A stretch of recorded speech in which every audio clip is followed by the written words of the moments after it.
찬송가 252장입니다. 찬송가 252장입니다. 나의 죄를 씻기는 예수의 피밖에 없네. 다시 정케하기도 예수의 피밖에 없네. 예수의 흘린 피 날 이게 하오니 귀하고 귀하다. 예수의 피밖에 없네. 나를 정케 하기는 예수의 피밖에 없네. 사죄하는 증거도 예수의 피밖에 없네. 예수의 흘린 피 날 이게 하오니 귀하고 귀하다. 예수의 피밖에 없네. 예죄 속하기는 예수의 피밖에 없네. 나는 공로 없으니 예수의 피밖에 없네.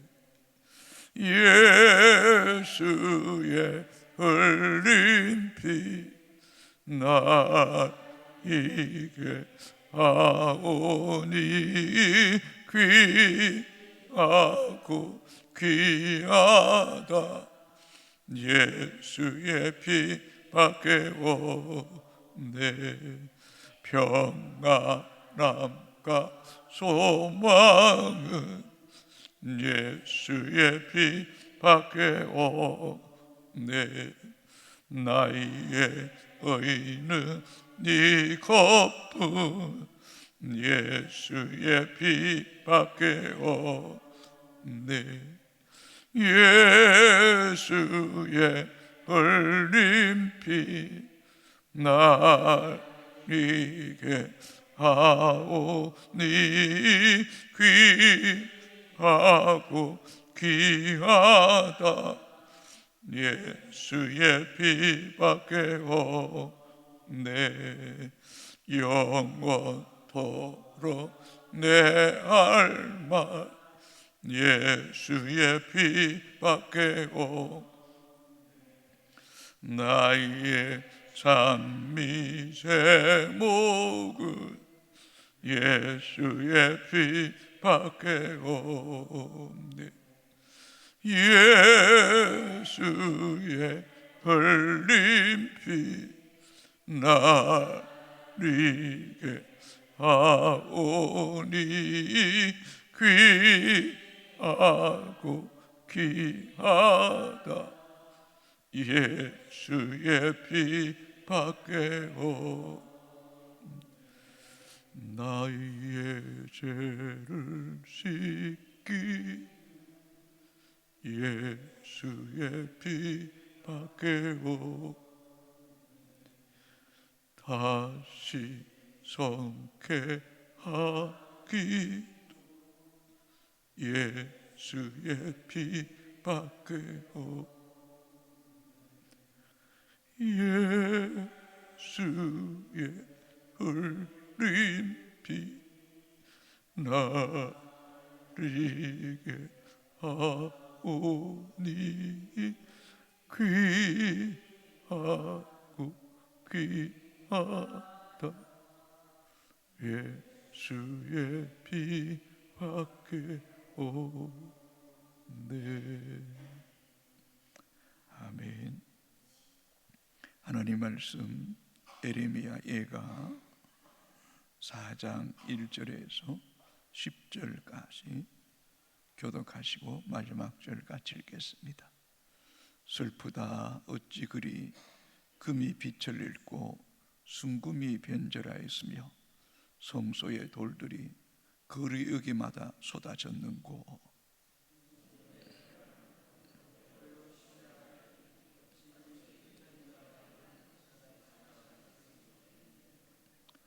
들깨들도 젖을 주어 그들의 새끼를 먹이나 딸 내 백성은 잔인하여 마치 강야의 타조 같도다.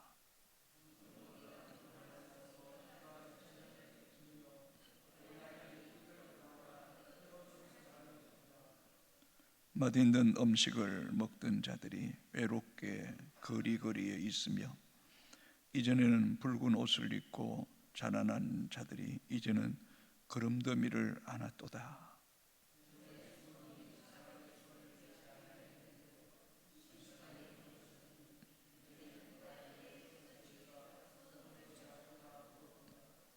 전에는 존귀한 자들의 몸이 눈보다 깨끗하고 젖보다 희미해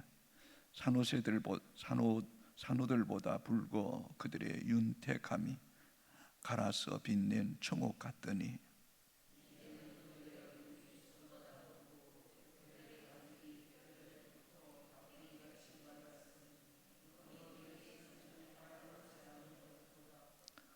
칼에 죽은 자들이 줄여 죽은 자들보다 나음은 토지소산이 끊어짐으로 그들의 찔림받은 자들처럼 점점 쇠약하여 가미로다. 딸 내 백성이 멸망할 때에 자비로운 분녀들이 자기들의 손으로 자기들의 자녀들을 삶아 먹었도다. 아멘.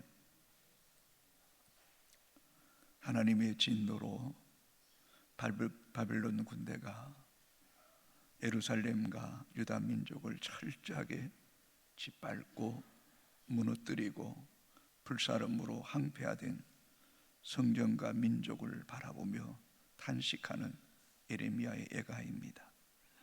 1장과 2장에 이어서 4장에도 슬프다, 애카라는 단어로 시작합니다.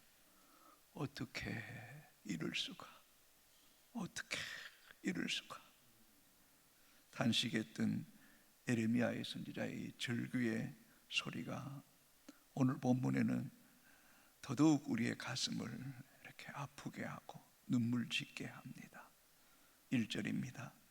슬프다 어찌 그리 금이 빛을 잃고 순금이 변질하였으며 성소의 돌들이 거리 어기마다 쏟아졌는고. 순금이 중요하게 여겨지는 것은 희귀성과 함께 변하지 않는 점입니다. 그런데 순금 같은 예루살렘 성전이 변질되고 말았다는 것입니다. 여러분 예루살렘 성전 사진을 보신 적이 있습니까? 중앙의 높은 곳에 이렇게 둥글게 돔 형식이 되어 있고 황금으로 덮여져 있습니다. 그래서 햇빛을 받으면 예루살렘 성전의 중앙에 있는 이 돔 황금이 유난히 더 눈부십니다. 그런데 그 아름다운 순금, 변하지 말아야 될 그 순금이 변질되듯이 예루살렘 성전이 비참하게 무너지고 말았다는 것입니다. 그뿐만 아니라 이 예루살렘 성전을 쌓고 있던 큰 돌, 견고하고 영원히 있을 것만 같았던 그 돌이 하나같이 무너져서 거리 어기마다 이리저리 뒹굴고 있는 모습을 볼 때에 예레미야의 심정이 타들어가는 것 같고 하나님의 거룩한 성전을 지키지 못한 것에 대한 부끄러움과 죄송한 마음이 금할 수 없었던 것 같습니다.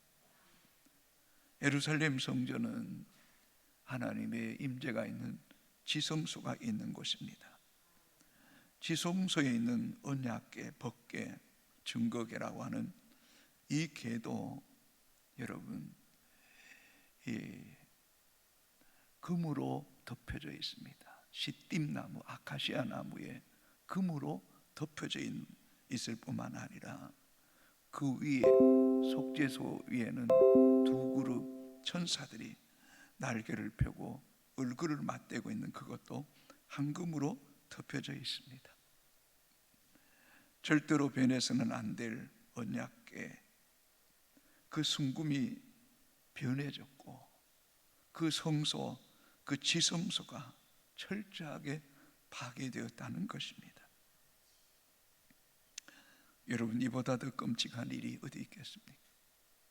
하나님의 예배할 처소를 잃어버렸습니다. 하나님의 성전이 낱낱이 깨어지고 부서지고 말았다는 것입니다. 2절입니다. 순금에 비할 만큼 보배로운 시온의 아들들이 어찌 그리 토기장애가 만든 질항아리 같이 여김이 되었는고. 순금에 비할 만큼 보배로운 시온의 아들들, 하나님의 자녀들이 변질되었다고 탄식합니다. 사랑하는 성도 여러분, 우리는 하나님의 눈에 순금같이 보배로운 주의 자녀들입니다. 그러므로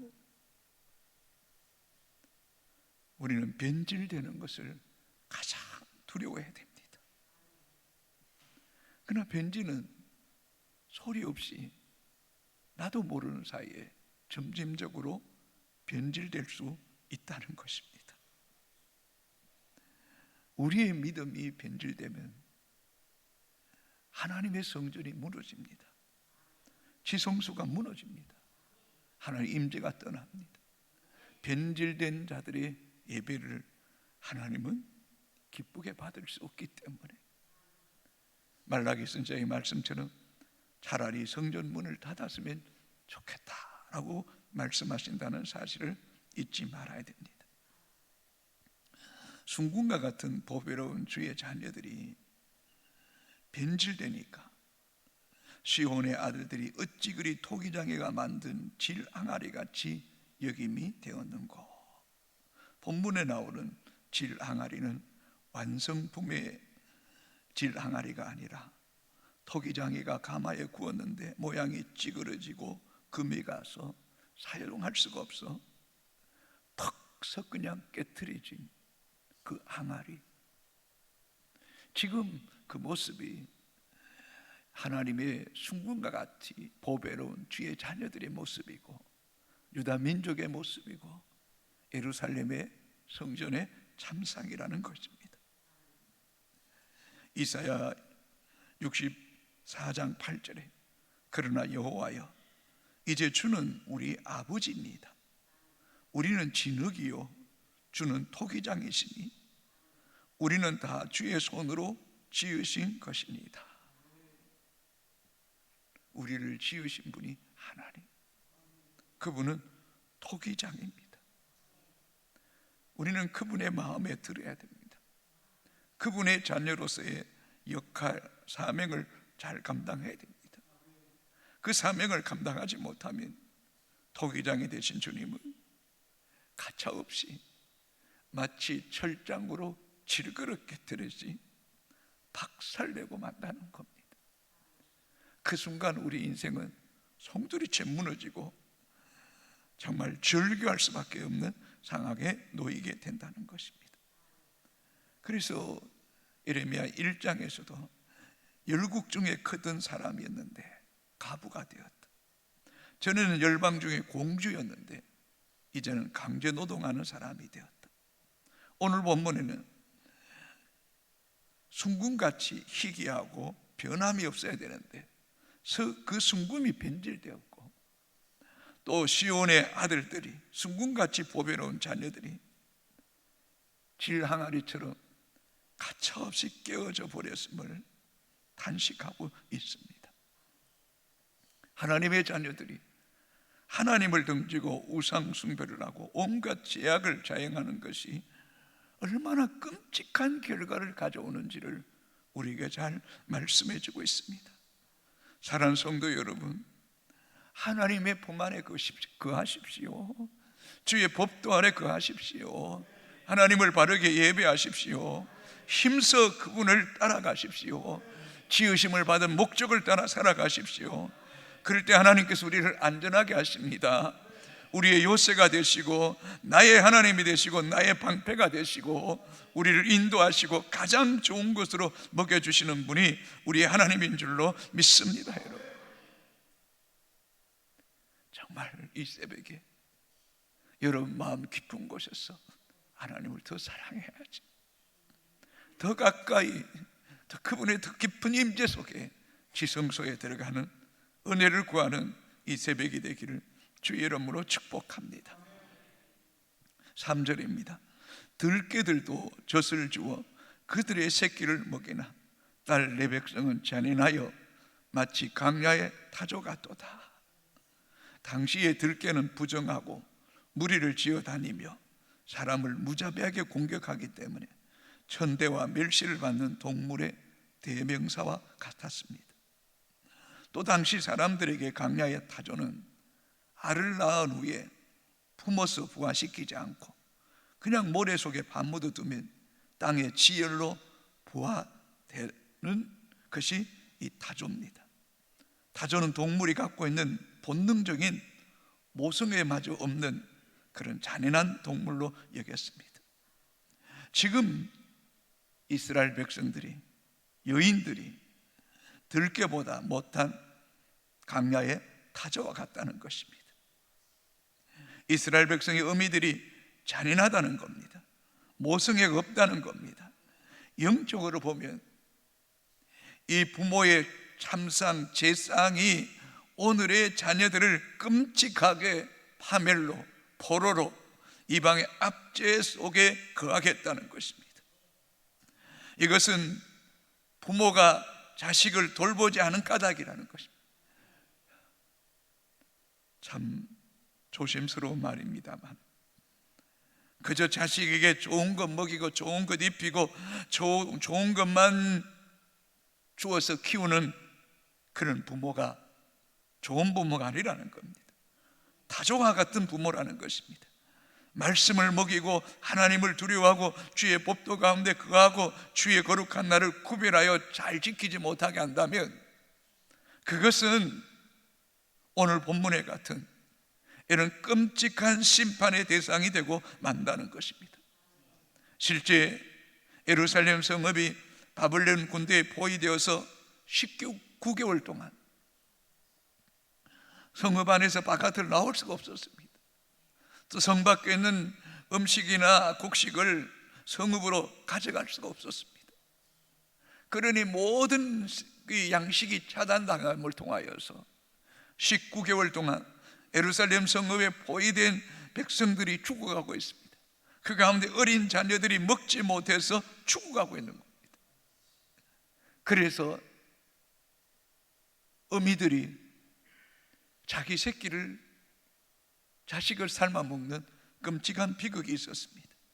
10절을 같이 한번 읽어볼까요? 딸 내 백성이 멸망할 때에 자비로운 부녀들이 자기들의 손으로 자기들의 자녀들을 삶아 먹었도다. 자비로운 부녀들이, 모성애를 빼면 아무것도 아닌 그 어머니들이 멸망할 때에 자기들의 손으로 자기들의 자녀를 삶아 먹었다. 그날이 얼마나 끔찍하고 고통스럽고 비참했는가를 잘 말해주고 있습니다.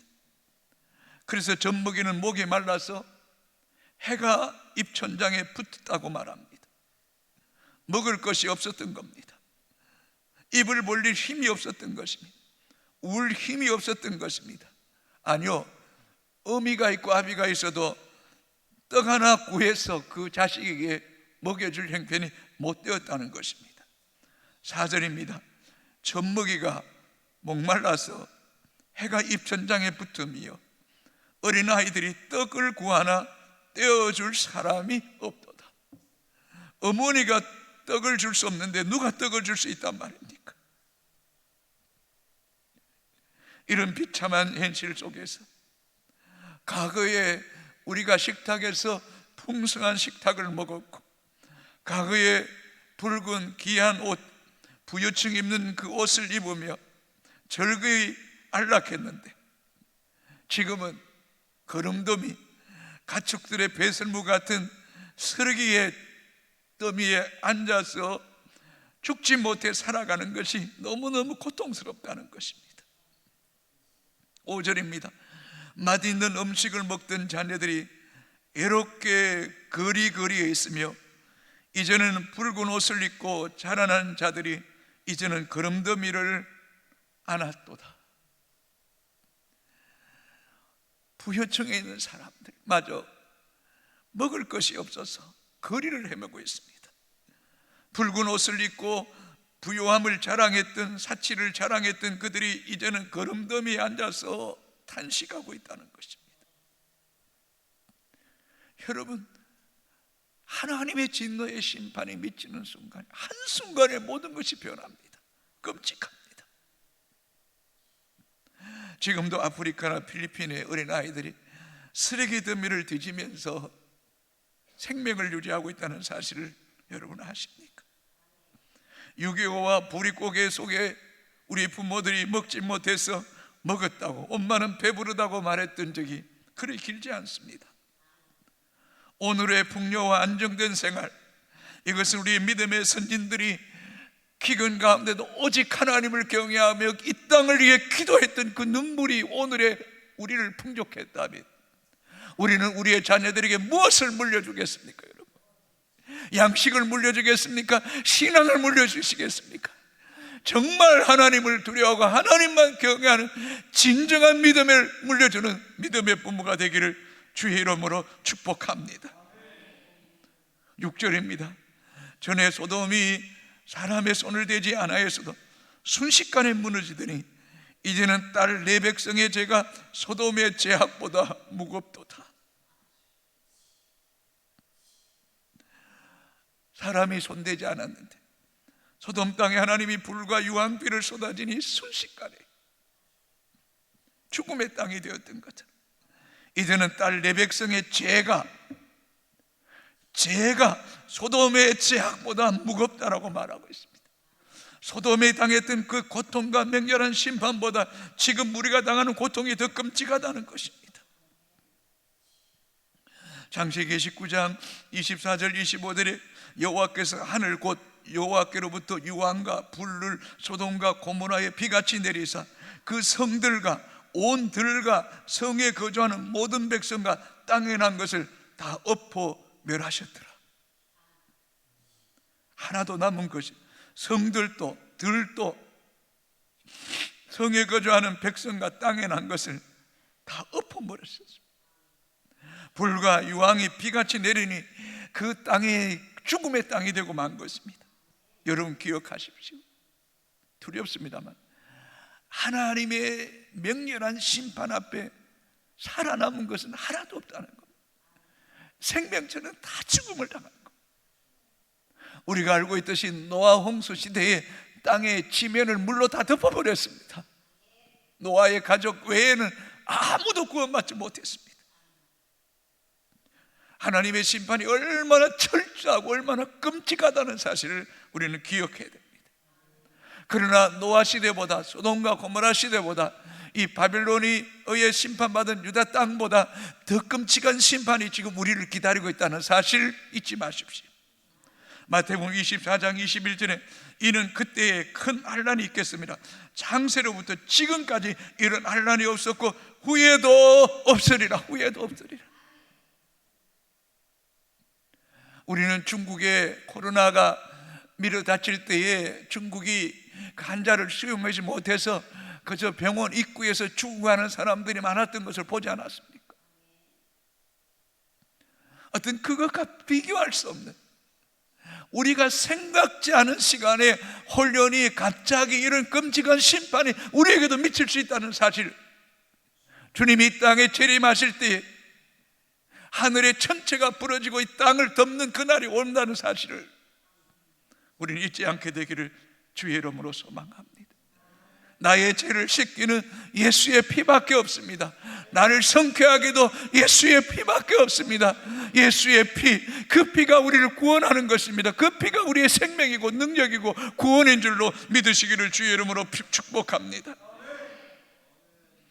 7절에 전에는 존귀한 자들의 몸이 눈보다 깨끗하고 젖보다 희며 산호들보다 붉고 그들의 윤태감이 가나서 빛난 총옥 같더니 존귀한 자녀들의 몸이 참 품위가 있고 깨끗하고 젖보다 희고 그리고 각종 보석으로 치장을 하고 그저 호화로이 연락 누릴 때, 누가복음 16장에 부자와 나사로의 비유가 생각나지 않습니까? 자색 옷을 입고 날마다 호화로이 연락을 누렸는데 죽어서 음부에 던져졌던 상황. 그러니까 하나님의 심판에 미치는 순간에 그것들이 한순간에 물거품이 되는 것. 여러분이 그렇게 소중하게 육체도 아름다움도 의복도 물질도 보석도 정말 쓰레기에 불과한 날이 온다는 것. 8절을 같이 한번 읽어볼까요? 이제는 그들의 얼굴이 숯보다 검고 그들의 가죽이 뼈들에 붙어 막대기같이 말랐으니 어느 거리에서든지 알아볼 사람이 없도다. 그렇게 아름답고 깨끗하고 고운 피부를 가지고 각종 장식으로 단장했던 그들의 모습은 지금 얼굴이 숯보다 검고 피골이 상접하여 길거리를 지나가도 과거의 그 사람이 지금의 그 사람인지 아무도 알아보지 못한다는 것입니다. 여러분, 우리가 잘 먹고 잘 입고 잘 사는 것이 내 힘이 아닙니다. 내 노력이 아닙니다. 모든 것이 다 주의 은혜입니다. 여러분 식탁에 음식을 한번 보십시오. 돼지고기든 소고기든 닭고기든 뭐 파든 오이든 토마토든 뭐 야채든 식물 하나가 생명이 있고 그 생명이 햇빛을 받고 자라고 그것이 우리에게 양식이 되는 것. 생명들이 우리를 살리고 있고 그런 생명의 양식들을 때마다 일마다 공급해 주시고 진이 때마다 일마다 평강의 하나님 우리의 마음과 생각을 지켜주시는 거, 이 얼마나 감사합니까? 여러분 감격하며 살 수 있게 되기를 바랍니다. 매일매일 감사하십시오. 여러분 이런 심판이 우리에게 미치지 않아도 우리 인생이 늙고 새해 보십시오. 우리 얼굴이 숯보다 검고 우리의 가죽의 뼈들이 막대기같이 말라붙는 날이 옵니다. 지금 요양병원에 가보십시오. 그 사람이 누군지 알아볼 수 없는 참사. 좀 시간이 길어집니다만 어저께 차경 집사님이 좀 집에 오셔서 이제 또 그렇게 임종을 기다리는데 제가 보니까 아직도 시간이 있을 것 같아요. 내 자신이 목사님 내가 죽었습니까? 내가 살았습니까? 이게 좀 헷갈리는 거예요. 죽은 것 같은데 또 살아있는가? 살았다 그러고 죽음과 살아있는 세계가 지금 왔다 갔다 하는 것 같다 갔다. 이게 우리 인생입니다. 죄의 삭은 사망입니다. 하나님의 은사는 그리스도 예수 우리 주 안에 있는 영생입니다. 아멘입니까? 이 험한 것에 붙잡히지 마십시오. 정말 우리가 땅을 살아가면서 죄를 가장 두려워합시다. 악은 모양이라도 버립시다. 하나님 앞에 겸손합시다. 하나님을 두려워합시다. 하나님을 더 잘 섬깁시다. 그 모습이 우리 자녀들에게 물려줘야 됩니다. 그 모습이 사라지면 우리 자녀들 죽습니다. 영적으로 죽습니다. 믿음으로 예수 안에 살다가 영생을 누리는 우리 효성의 가족들이 되기를 주의 이름으로 축복합니다. 아버지 하나님 감사합니다. 생명 주시니 감사합니다. 건강 주시니 감사합니다. 주의 성전을 오를 힘을 주시니 감사합니다. 우리의 건강, 우리의 시간, 물질 엉뚱한 데 허비하지 않게 하시고 사나 죽거나 그리스도만 존귀케 하여 주옵소서. 하나님 이 아름다운 성전, 이 웅장한 성전에 예배자가 끊어질까 두렵습니다. 순금이 변질될까 두렵습니다. 하나님 임재가 떠날까 두렵습니다. 하는 진노의 심판이 미칠까 두렵습니다. 어찌해야 됩니까? 우리가 어찌할까 하는 그날이 닥치기 전에 깨어있게 하시고 예배하게 하시고 하나님을 더 잘 섬기게 하시고 우리 새끼들, 우리 자녀들, 다음 세대들 불쌍히 여겨주시고 저들을 하나님 인격적으로 만나게 하는 일에 우리를 불로 태워 주시옵소서. 불이 되게 하시옵소서. 작은 불이 큰 산을 태우듯이 하나님 부흥의 불길이 타오르게 하여 주옵소서. 교만하지 않게 원합니다. 엉뚱한 데 기쁨과 즐거움을 누리지 않게 하시고 일시적이고 세속적이고 가치 없는 것에 마음과 생각을 빼앗기지 않게 하시고 영원하신 하나님, 생명의 주인이신 하나님, 역사의 주인이신 하나님을 전심으로 매 순간마다 두려워하며 사랑하며 그분 안에 기뻐하며 찬송하며 주님 안에서 낙을 누리며 하나님을 높여드리며 우리 자손서 저 성전 돌같이 기나게 하여 주시옵시고 순금같이 변하지 않는 믿음만 서기에 굳게 서게 하여 주옵소서. 이 대한민국을 지켜주시옵소서. 기도하는 백성들 많아지게 하여 주시옵소서. 저 북녘 땅을 지켜주시옵소서. 열방을 지켜주시옵소서. 선교사들을 강하게 하시옵소서. 담대하게 하시옵소서. 주의 사명 감당하게 하시고 가정과 자녀들을 지켜주시고 만사에 구비된 것으로 채워주시고 대통령님과 이정자들 하나님 두려워하게 하시고 백성들 두려워하게 하시고 제약을 멀리하게 하시고 정결하고 순결하게 하여 주옵소서. 요양 중에 있는 성도들, 병 중에 있는 성도들, 그들의 모습이 우리의 모습이고 우리도 그날이 있음을 알아 긍휼히 여기고 불쌍히 여기는 마음을 부어 주옵소서. 오늘 밤이라도 주님 부르시면 가야 된다는 이 마음 가지고 하루하루 믿음으로 살게 하여 주옵소서. 예수님 이름으로 기도합니다. 아멘. 하늘에 계신 우리 아버지, 아버지의 이름을 거룩하게 하시고 아버지의 나라가 오게 하시고 아버지의 뜻이 하늘에서와 같이 땅에서도 이루어지게 하소서. 오늘 우리에게 일용할 양식을 주시고 우리가 우리에게 잘못한 사람을 용서하여 준 것 같이 우리 죄를 용서하여 주시고 우리를 시험에 빠지지 않게 하시고 악에서 구하소서. 나라와 권능과 영광이 영원히 아버지의 것입니다.